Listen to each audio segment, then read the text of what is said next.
dumpy level, the following observations were taken. So ito daw yung mga scenario. Ang tinatanong ay determine difference between points A and B. Determine the correct reading for at A for the level side if the instrument is at point Y. And then, reading down sa B or true reading sa B kung instrument daw ay nasa point Y. Sa ano natin, point X is equidistant from A and B, while Y is 2.5 meters away from A along the extension of line AB and 79.27 meters from B. Okay doon? So ngayon ito. Sino ang pamilyar sa dumpy level? Class. Pamilyar kung ang dumpy level? So sa mga nag-face-to-face sa akin, ang dumpy level is yung level na ginagamit natin, yung hindi na-adjust yung ulo, hindi na-initingala, hindi na ibababa. Di ba gumamit tayo nun? Yung jawline kasi ginamit natin, na-adjust yung ulo na tumataas, tumababa. Malinaw, ang dumpy level ay na-rotate mo ng horizontally, pero hindi mo siya kaya rotate vertically. Ngayon sa 19, ang tinatanong ay a difference in elevation between A and B. So from the reading, alam naman natin, di ba? Kung from point X, eto ka, tinignan mo yung rod reading sa point B, ito ay 0.296. And then yung rod reading sa B naman ay 0.910. Class, from this figure, alam mo na yung bottom ni B, papunta sa bottom ni A, ay yung difference in elevation. Tama ba, class? I-extend ko lang itong broken line na to. Makukuha mo yung difference in elevation by subtracting yung reading sa B at yung reading sa A. Tama? Class? Nasusundan yun? So, ang difference in elevation sa kanila daw ay 0.614 meters. Pero pagdating dito, huwag ka munang magtiwala. Class? Diba? Sabi nga, ang mahirap sa lalaki ay pagtitiwala. Tama ba mahirap sa lalaki yun? Class? Diba, lalo kung may pangarap ka sa buhay ng pamilya, ganyan. Mahirap gumawa ng pamilya sa lalaki, pagtitiwala. Diba yung mahirap sa lalaki? Okay? Next naman, ang tinatanong ay rod reading ay true reading ng A at ng B with regards to sa instrument at Y. So ngayon, simple lang ang prinsipyo niya. Di ba? Pagdating, sinabi natin kanina, ang dumpy level ay hindi nahihitingala o naibababa.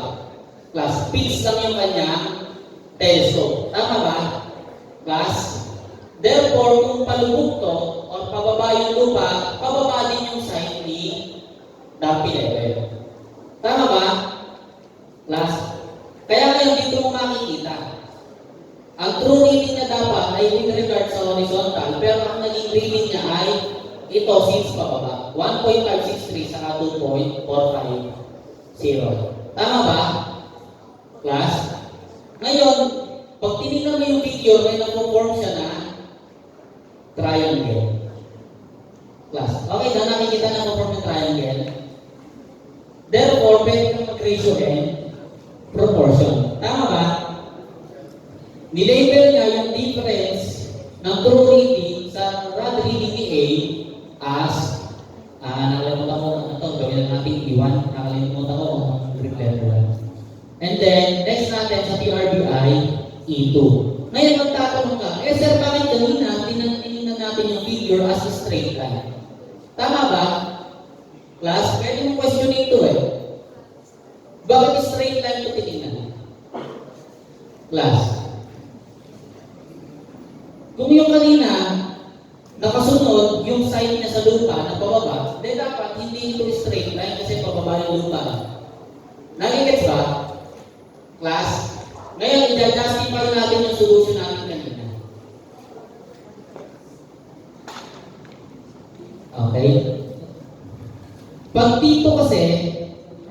Kung susundin natin yung slope ng lupa, naka-slope din dapat to, tama? Pasundan na lang kasi mouse, hindi ko alam gagawin ito eh. So pag inangat mo to, di ba may side siya dito? Dapat nandito siya. Class tama? Class? And then yung isa dapat nandito. Class. Kung i-re-regard natin yung slope ng lupa, dapat nandito yung isang side at yung isa ay nandito. Class. Tama ba? Therefore, nag-form siya ng angle dito. Saka dito. Since equidistant siya, kung ano yung error sa rod reading ni A, ganun din yung magiging error sa rod reading ni B. Tama ba? Class? Kaya, dinisregard na lang siya. Inassume na lang siya as straight na agad. Malinaw ba? Class? Okay doon? Paano ba? Sulatan natin. Ba't kasi hindi siya pwede magsulat? Place of order. Tinatry ko yata ako ni Derek. Pero malinaw doon, nasusundan ba?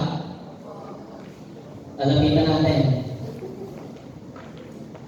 So class, sinabi natin ang dumpy level hindi na-adjust yung side niya or yung telescope. Kung ito, hindi dapat hindi ito horizontal. Tama ba? Ngayon, pagka kasi sinunod mo yung slope ng lupa, ang side niya sa A nandito. Probably. Tama ba? Ngayon, ang magiging side naman niya sa B ay nandito. Tama? Kung may imaginary line ka dyan, kung ano ang angle dito, yun din yung angle sa kabila. Class. Tama? And then knowing na sila ay equidistant, therefore, equal yung error kay A at error kay B. Kung equal ang error niya, inassume na lang agad natin na straight. Kasi niloloko lang natin sarili natin, nakahaba lang yung solution.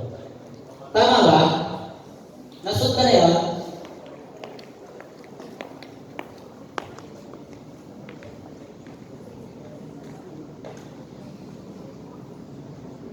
So ngayon balik tayo dito. Okay? Dito naman, sinunod natin yung tamang instrument kasi tama, yun talaga dapat sinunod. So alam natin na ang difference in elevation is equals to true reading B minus true reading A.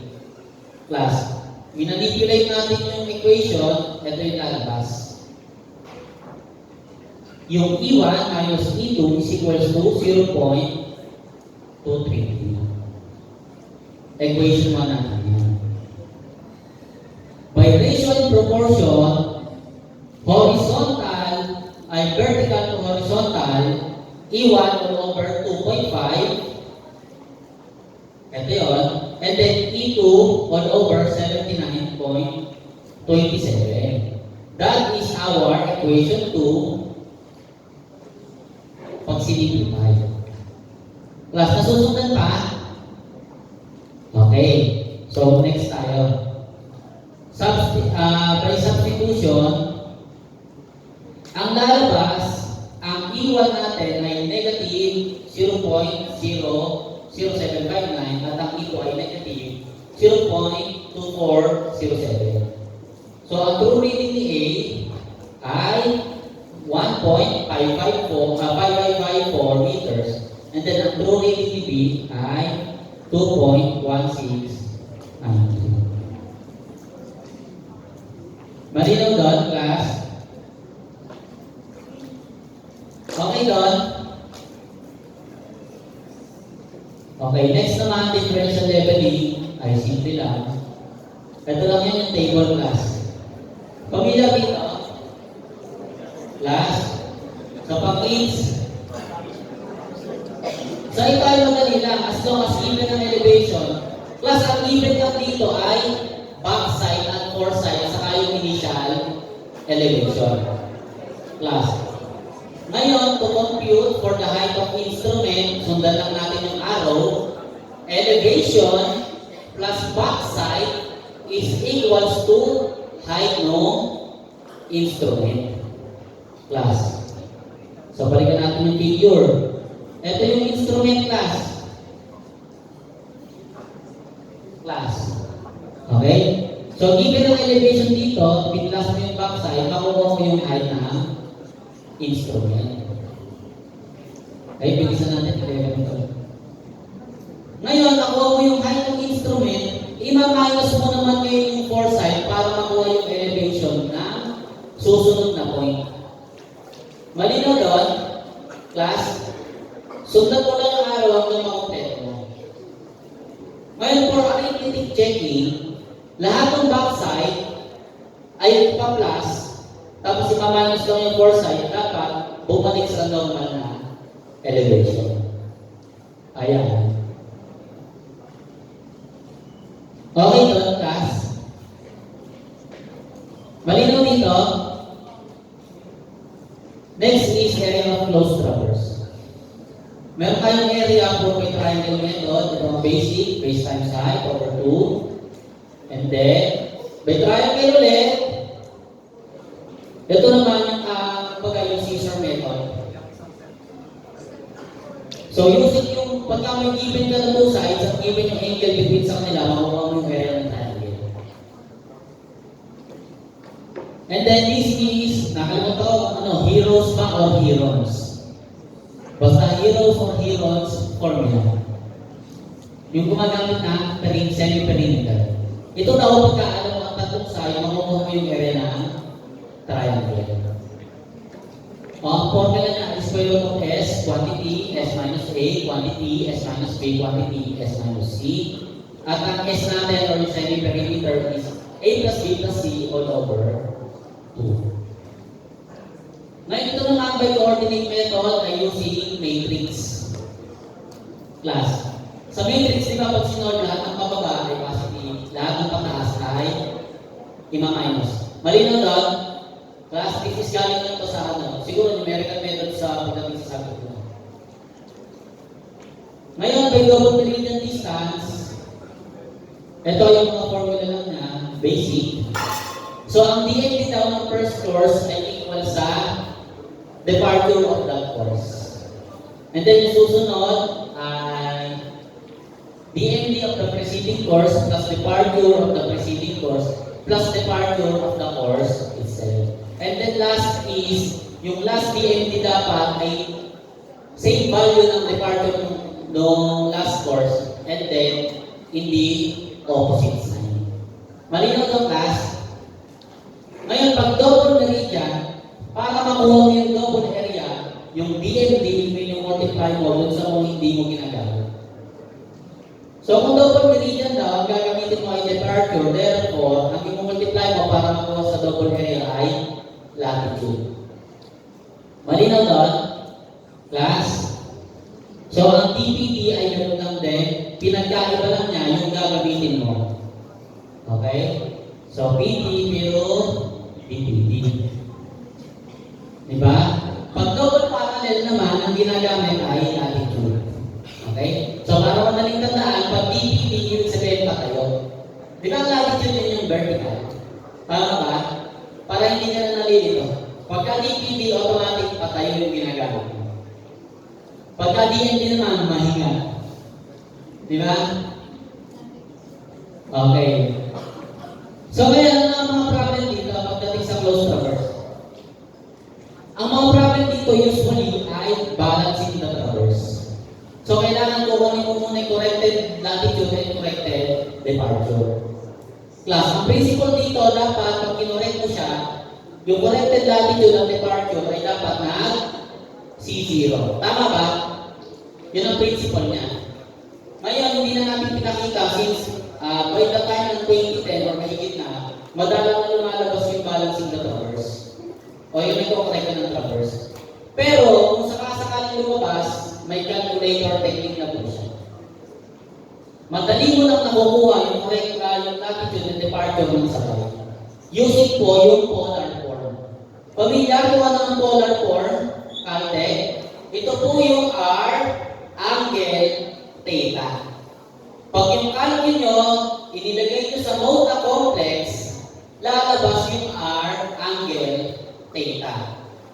Yung R, angle, theta po na yun, ibig sabihin, yung R is the hypotenuse, and then yung theta is the opening ng angle. Kailangan lang, with regards ito sa sign ng angle. Kung siya ay counterclockwise, kapag ka clockwise, negative angle. Malinaw doon? Class? Pag i-input mo yun, yung R angle theta, ang lalabas na agad doon ay component niya as X and Y. So yung polar form po ay applicable sa kahit anong gumagamit ng principle ng trigonometric functions. Sine, cosine, tangent. Applicable siya. So ano pa pwede niyang gamitin? Bukod dito sa traverse, mechanics. Class. Di ba ang mechanics, may resultant force ka, may Fx at may Fy. Malinaw doon? Applicable din po ang polar form. As long as gumagamit siya ng trigonometric functions. Malinaw? Class? Ngayon, balik tayo dito sa may basic na sample. Ito, madali lang to kasi parang fill in the blanks na siya. So, ayan class yung solution natin. Yung mga kulay pula, ito po yung nag-input. Yung mga black, yun yung given sa problem. So, ang tinatanong dyan, value ng A, B, and C. So, tanggalin, imagine mo muna, wala yung mga pula. Pagdating sa DMD kanina, ang DMD daw ng unang course natin dapat ay equal sa departure of the course itself. Tama? Class, therefore, ang DMD ay 33.79. DMD ni AB. Malinaw doon? Ang double area naman ay yung DMD multiplied dun sa hindi mo ginamit. Eh, nawawala yung latitude. Pero given yung, nawawala ito class, yung kulay pula. Pero given yung double area. Therefore, i-divide mo lang yung double area sa DMD, makukuha mo yung latitude. Malinaw doon? Class? Nasusunod ba yun? Class? O ngayon, dinivide mo yung double area sa DMD. Lumitaw yung latitude. Ngayon, ang susundin mo, kailangan mo daw puno ito eh. Ngayon, yung B yung una mo muna makukuha. From the second rule ng double distance, ang DMD daw ng kasunod na course ay yung DMD nung before, departure nung before, plus departure nung present. Therefore, 33.79, ito yun, plus 33.79 plus 80.70, lalabas ay si B, which is ito po yung solution. Mali lang yung nakakay, mali yung class. DMD dapat yung una, DMD ni AB, latitude ni AB plus latitude, mali dito. Departure class. Malinaw? Class? Nasusunod ba? Class? Ulitin natin. So si B, para makuha si B, ligawan mo. Diba? So from the rule, DMD daw ay DMD ng next course ay DMD nung before or preceding, 33.79 plus departure nung before. Ito, 33.79. Next is departure nung present, 80.70. Pag pinag-class-class mo yung tatlo, ang makukuha yung B. Tama ba? 148.28. Class? Tama ganun din?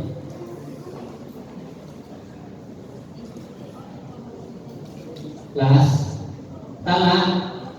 O ngayon, kamukha lang ng kanina, ang 2A daw ay DMD multiplied by latitude. So 2A divided by DMD ni BC, makukuha mo na yung A. Tama ba? Class? Ngayon, kung nakuha mo si A, yung C ang pinaka mahirap. Class. Pero reverse mo siya. Ito 139 dapat ay equals kay class, type mo sa calculator. 139.06 equals kay B plus 80.70 plus yung basic na to na CD. Dapat ang equal niya ay 139.06. Ano lumabas? Pag sinipsol, negative 89.92 din. Plus. O ngayon, dito naman, pagdating dito, nawawalan ka ng nasa dulo sa DA departure. Alam natin na since corrected na to or nag-close na siya, dapat 0 yung ano natin. Dapat siya ay magsi-0. Tama ba? So ngayon, 33.79 plus 80.70 plus negative 89.92 plus DA is equals to 0. Sa sheet solve, makukuha mo na ito. Plus. And then, pag nakuha mo itong DA, departure ni DA, knowing yung rule, na dapat yung class DMD ay same value but opposite sign, ito na yung lilitaw. Malinaw? Class? Kaya masusundan? So, proceed na tayo. Class, okay doon?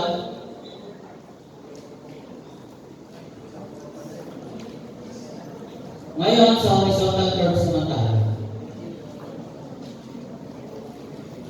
So, ito yung sinasabi natin kanina, class.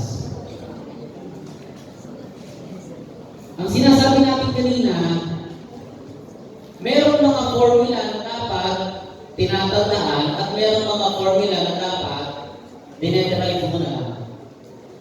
Class, pagdating sa simple curve, compound curve, reverse curve, ito yung mga formula na dapat dinederive mo na. Kasi lahat sila ay galing lang sa simple curve. Malinaw? Paano mo siya i-derive? Simple lang. Triangles. Class. Tandaan mo lang yung isang figure na ito. Tapos i-identify mo ano ba yung mga right angle. Class. Malinaw doon? Class. Tandaan mo yung figure na ito, tandaan mo kung ano yung mga right angle. Para ma-derive mo yung formula. So, using yung mga designations ng figure dito, ayan, ito na yung mga formulas for horizontal curve. O, from triangle, PIPTO, makukuha mo yung tangent and external distance. From triangle, OQPE, makukuha mo yung middle coordinate, length of local. Class, nabawasan na ng memorize by knowing yung geometry na simple curve. Okay, next naman, degree of curve. So sa degree of curve, meron dalawang basis, arc basis, and chord basis. So yung arc basis, usually ginagamit sa kalsada. Class. Malinaw ba? Ang chord basis usually ginagamit sa railways. Release ng train.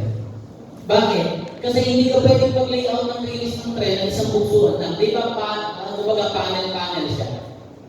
Malinaw? Class? Kasi hindi ko pwedeng layout yung railway ng train ng isang bagsakan lang. Para siyang Lego na part na to, sunod part na to, sunod part na to. Nasusundan yun?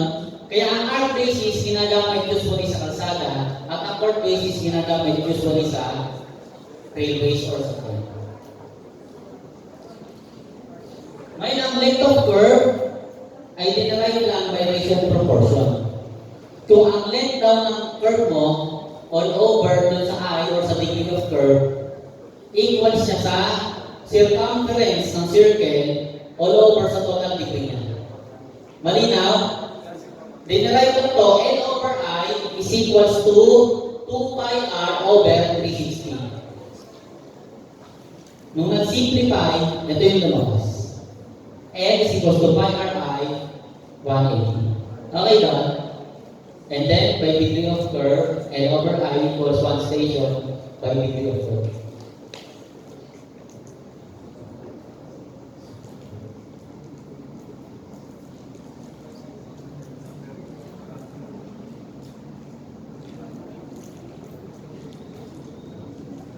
Ayan. So ngayon, dati, nung nawala yung traverse, ito yung pinalit ni Sir Dakay. Ito yung pinalit ni Dakay. Nung nawala na yung mga traverse na paborito niya. Dati ang paborito niya ay traverse at earthworks. Ngayon, medyo dumalang, nung panahon namin, ang napunta, itong mga curve. Itong curve, mahirap lang isipin, kasi nga, ang dami ng formula. Tapos ang gulo ng geometry niya. Pero pag naunawaan mo yung geometry, kaya mo siya i-derive lang ng formula. And then, pag nakita mo ito, automatic bonus. For example, nakakita mo ganyan simple curve, tapos may 6 na tanong. Ilista mo na, 6 points ka na kaya. Di ba? Ayos mo yan, ililista mo na kagad yan. Pinakit mo na, sarap niya, minsan. Expect sa akin na. So, ang tanong na una, radius of the curve, length of curve, length of tangent, external distance, long chord, and then middle ordering.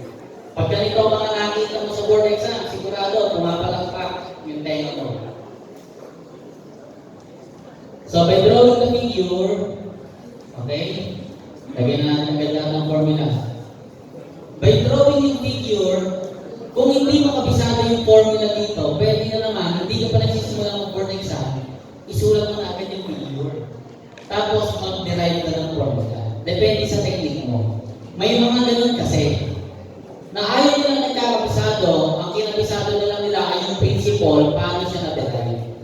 Kaya bago pa siya mag-board exam, sinusulat agad niya sa scratch niya yung mga ipag-derive ng formula. Para pagdating, puro pagsasagot na lang. Malinaw doon? Okay. So, ang tinatanong na una ay radius of curve. Ito po ay nanggaling sa arc basis. Simplify na lang.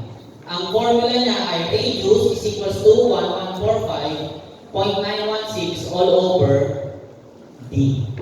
So, pag given ang degree of curve, automatic makukuha mo yung radius.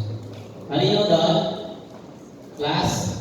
And then, length of curve, nakuha mo yung radius, alam mo yung I or angle of intersection, pi ri all over 180 degrees, ang makukuha ay 180 meters.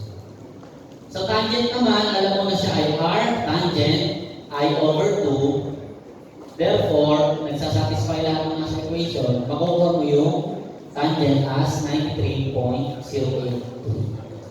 External distance, direct substitution. Length of long chord, direct substitution, and then middle ordinate, direct substitution. Okay doon? Class? Lahat na to direct substitution. So, proceed tayo sa my next problem. The deflection angles from PC of two intermediate points A and B are on the simple curve are 3 degrees, 15 minutes, and 8 degrees, 15 minutes, respectively. The length of the chord between A and B is 40 meters. So, ang unang tanong ay radius ng simple curve, then length of curve from PC to A, and then length of chord from PC to B. Okay? So, ang deflection angle class, iyon yung angle na napo-form mula sa tangent, papunta sa random point sa papunta sa random point na curve natin. Class. Pag dumating naman from PC at papunta dun sa PD, therefore, yung long chord na yun ay over 2 yun. Malinaw doon? Class. Ngayon ito, random points at random angle. So, ayun yung drawing niya. Okay? So, yung itong vertical line, ito yung PC or yung tangent 1. Ngayon, mag-open up daw siya na 3 degrees 15 minutes papunta kay point A. Class. Malinaw? Nasusundan yun? Ngayon, from the figure or geometry, ang deflection angle daw ay 2 beses. Pag tinimes 2 mo siya, magiging yung angle ng curve or sa ayaw. Malinaw? Class or magiging ay? Malinaw ba doon? Class? So ngayon, ang angle B naman natin ay mula sa PC, ito, bubunga siya papunta sa B. Or mag-open. Ang angle na na-open niya ay 8 degrees 15 minutes. So ang angle of intersection from BC to B ay times 2 lang natin, magiging 16 degrees 30 seconds. Nasusundan yun? Class? Ngayon naman, ang angle of intersection ng BC to A ay 2 times 3 degrees 15 minutes, therefore 6 degrees 30 minutes. Ang unang tanong ay yung length ng long chord from A to B. Therefore, kailangan mong hanapin yung angle of intersection ng curve mula kay A papunta kay B. Tama ba? Class? Ngayon, alam natin na yung buong BC papunta kay B ay 16 degrees 30 minutes. Alam din natin na yung BC papunta kay A ay 6 degrees 30 minutes. Ang hinahanap lang muna natin ay mula kay A papunta kay B. Therefore, pag pinag-subtract mo siya, makuha mo ay 10 degrees. Nasusundan nyo? Class? Okay doon? Then, alam natin na yung length of chord daw ay 40. Using yung formula, ang lalabas na radius ay 229.474. Nasusundan yung class? Malino pa ba? Okay, next naman ay yung length ng curve mula kay PC papunta kay A. Alam natin na yung I na or yung angle of intersection ay 6 degrees 30 minutes. So using yung formula, makuha natin as 26.033 meters. Malinaw doon? Class? Okay pa ba? Then last natin ay yung length ng curve mula kay PC papunta kay B. Therefore, yung buo. Alam natin na ang PC to B or yung I ng PC to B ay 16 degrees 30 minutes. Ang makukuha ay 65.856 meters. Okay doon? Class? So proceed tayo sa susunod natin na compound curves. Okay? Ang simple curve class, nagkakaanak. Diba? Ang compound curve ay dalawang two or more. Dalawang simple curve na same ang direction. Class. Malinaw yun? Ang compound curve ay dalawang simple curve na same ang direction. So, ito yung figure. So, yung formula niya will be the same lang sa simple curve. Okay? A compound curve has the following data. I1 is equals to 28 degrees. I2 is equals to 31 degrees. D1 is equals to 3 degrees. And D2 is equals to 4 degrees. Find the stationing of PCC. Use station PI is equals to 30 plus 120.5.